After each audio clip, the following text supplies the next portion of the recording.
সিলেটে ভয়াবহ সড়ক দুর্ঘটনা, বাস ও ট্রাকের মুখোমুখি সংঘর্ষে অন্তত ১০ জন আহত হয়েছেন।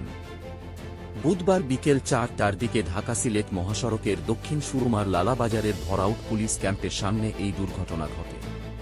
প্রত্যক্ষদর্শীদের বরাতে জানা যায়, ঢাকা, সিলেট, জগন্নাথপুর রুটের একটি যাত্রীবাহী বাস দক্ষিণ সুরমার দিকে যাচ্ছিল।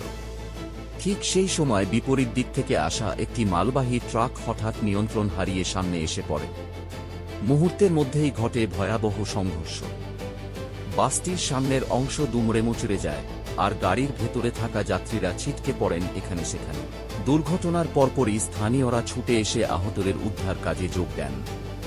কেউ হাত ধরে, কেউ আবার ভাঙা জানালা ভেঙে যাত্রীদের বের করে আনতে চেষ্টা চালান।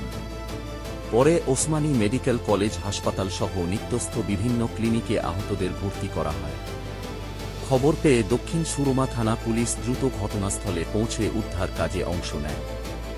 এ সময় ট্রাকটিকে আটক করা হয় এবং গুরুতর আহত অবস্থায় ট্রাক চালককে গাড়ির ভেতর থেকে বের করে পুলিশ হেফাজতে নেওয়া হয়।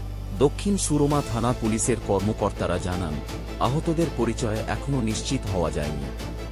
এছাড়া দুর্ঘটনার কারণে মহাসড়কের দুই পাশে দীর্ঘ যানজট সৃষ্টি হয়, যা প্রায় ১.৫ ঘণ্টা স্থায়ী ছিল। তবে পুলিশি তৎপরতায় বিকেল ৫:৩০টার দিকে যান চলাচল স্বাভাবিক হয়।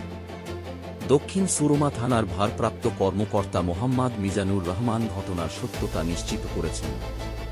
তিনি আরও জানান, দুর্ঘটনার কারণ খতিয়ে দেখা হচ্ছে এবং ট্রাকটিও জব্দ করা হয়েছে।